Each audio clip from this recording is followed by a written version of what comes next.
Сәлем достар, қалдарыңыз қалай? Бүгінгі тақырыпта біз апоптоз патогенез тақырыбын талдайтын боламыз. Жалпы патофизиологияның кіріспе сабағының екінші сабағы. Этиологияны талдаған болатынбыз. Этиология эндогенді, экзогенді деп бөлінеді, яғни бір аурудың себебі.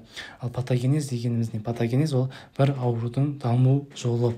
Енді осы патофизиология осы этиология мен патогенезді зерттейді, яғни аурудың себебі мен дамуын. Енді бактерия түсу ол бізде этиология болып есептенеді, ал қабыну, эксуданттың бөлінуі, бронх рецепторлардың тітіркенуі ол бізде уже патогенез болып есептенеді. Жөтелу ол симптом, ал біз симптомды емдейміз. Егер біз осы патогенезді жақсы білмесек, этиологияны дұрыстап түсінбесек, біз симптомды және емдеуді түсінбейміз, науқасты емдей алмаймыз. Сол үшін бізге патогенез өте маңызды. Осы патогенезден кейін барып уже симптом шығады. Ал енді патогенезді толықталдық, ол аурудың даму жолдарын зерттейді. Патогенез заңдылықтары бар. Өзін-өзі дамытып, өзін-өзі реттеу деген заңдылықтар. Кері айналып соғу шеңбері, яғни аурудың дамуында кейбір салдар айналып келіп бастапқы бір себепті одан әрі дамытып жібере алады. Осы кері айналып соғу шеңберін талдаймыз. Ең бірінші зақымдалу. Например, соғыста еске алайық, яғни соғыста снарядпен қолы жылып кету, оқ тию, тағы да басқа көп жарақаттардың түрлері болды ғой. Осы кезде ауру сезімі береді. Көп деген, яғни қолы жылып кеткен кезде снаряд ауру сезімін өте көп нені береді, яғни импульс нерв тітіркенеді. Осы кезде бізде шок болады, қан-тамыр қимылдық орталығының тежелуі болады, яғни қолдан келген өте көп импульс бізге ауырсыну, миға барып ұрған кезде уже ағза, ми түсінбей қалады, осы кезде шок болады. Яғни қан-тамыр қимылдық орталығының тежелуі болады. Осылай бізде шоктың бәріне яғни түсіп кетеді. Давление түсіп кетеді, гипотония болады. Гипотония болғанда уже қан айналымы бізде нашарлайды, гипоксия болады. Гипоксия мидың зақымдалуы, гипоксия уже миды зақымдап жібереді. Миды зақымдалғаннан кейін уже қан-тамыр қимылдық орталығының тежелуі қайтадан болады. Одан гипоксия жүректе зат алмасу бұзылысы. Яғни уже ол кезде жаңағы ишемия дамиды, инфаркт дамиды, одан жүрек жұмысының бұзылуы болады. Жүрек жұмысы бұзылса, тағы давление түсіп, гипотония болады. Кері айналып соғу шеңбері дегеніміз осы міне. Яғни гипотонияны қан-тамыр қимылдық орталығын қайтадан барып уже нені істеп жібереді, көбейтіп жібереді. Осыны біз кері айналып соғу шеңбері деп атаймыз. Кері айналып соғу шеңберін тағы да біз физиологиядан, гормонның физиологиясынан өткенбіз. Яғни бізде гипофиз арқылы реттелінеді бүкіл гормон. Оның ішінде қалқанша безі, например.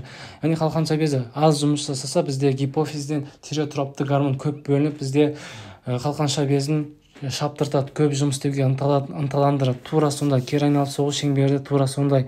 Бұл жерде уже біз зақымдалу, яғни мидың зақымдалуын емдесек, уже қайтадан бізде гипотония болып тұр, қайтадан гипоксия болады, қан-тамырлық қимылдық орталық қайтадан тежеледі.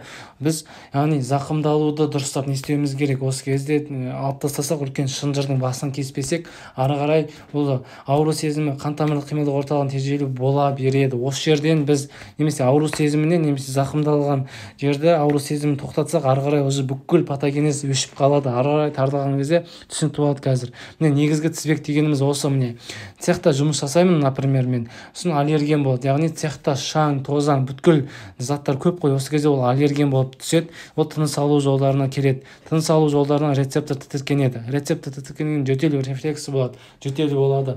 Осы кезде біз, яғни аллергияға қарсы заттар бар ғой, супрастинді берсек, ол уақытша ғана рецептордың тітіркенуін ғана бізде болдыртқызбайды. Осы кезде ол уақытша ғана, ертеңгі күні жұмысқа қайтадан барады. Осы кезде бізде жаңағы жөтел қайтадан шыға береді. Бұл жерде уже негізгі тізбекті біз жоюымыз керек, яғни аллергеннің түсуін жоюымыз керек. Яғни аллерген қалай жоямыз? Біз цехта жұмыстан шығамыз. Яғни бұл жерде біз негізгі тізбекті шынжырдың басынан жолмасақ, ары қарай уже ол жаңағы жөтел шыға береді. Сол үшін аллергияның емі жоқ. Сол үшін тек аллергеннен аулақ болуымыз керек. Ал супрастин, аллергия қарсаттардың бәрі бізде тек қана уақытша ғана көмектесетін болады. Негізгі тізбек дегеніміз осы. Енді реактивтілік дегеніміз не? Реактивтілік ағзаның сыртқы факторға кері жауабы. Мысалы, қабыну, аллергия, жөтел, гипертрофиялар. Например, біз жаңағы күн ыстықта терілеміз, ол бізде уже тоже реактивтілік. Күн суықта біз қалың киім киеміз, ол да біз ол ағзаға, яғни сыртқы факторға біз кері жауап көрсетеміз. Қабынуда, аллергияда тура сондай. Реактивтілік дегеніміз яғни ағзаның кері жауап гипертрофия, например созақ қарыншаның гипертрофиясы, жоғарғы қан қысымына уже бізге ответ берді жүрек. И сол кезде қан қысымын түсіре алмайды жүрек, бірақ ол гипертрофияланады, яғни қан қысымын игеруі үшін. Осыны бізде реактивтілік деп атаймыз. Енді резистенттілік дегеніміз не? Резистенттілік ағзаның сыртқы орта факторларына төзімділігі. Яғни ол иммунитет, табиғи, жасанды жүре пайда болған биологиялық тосқауылдар. Қорғаныс рефлекстер, жөтел, құсу, көз жұму. Например, біз резистенттілікті спорт, салауатты өмір салты арқылы біз уже не істей аламыз? Резистенттілікті арттыра аламыз. Суыққа гипоксия, суыққа түсу. Например, бассейнге жүзетіндер, олар судың астында көп тұра алады. Басқаша спортпен айналыспайтын адамдардан, себебі олардың ағзасы гипоксияға бейімделген. Например, резистенттілік тағы да суық суға түсу. Например, орыс ұлттары уже мұзды ойып қысты күні суға түседі, суық суға. Ол уже бізде ауыртқызбайды, яғни иммунитетті көтеріп, иммунитетті шынықтырады. Солай ол уже резистенттілік қалыптастырып, бізде не болады?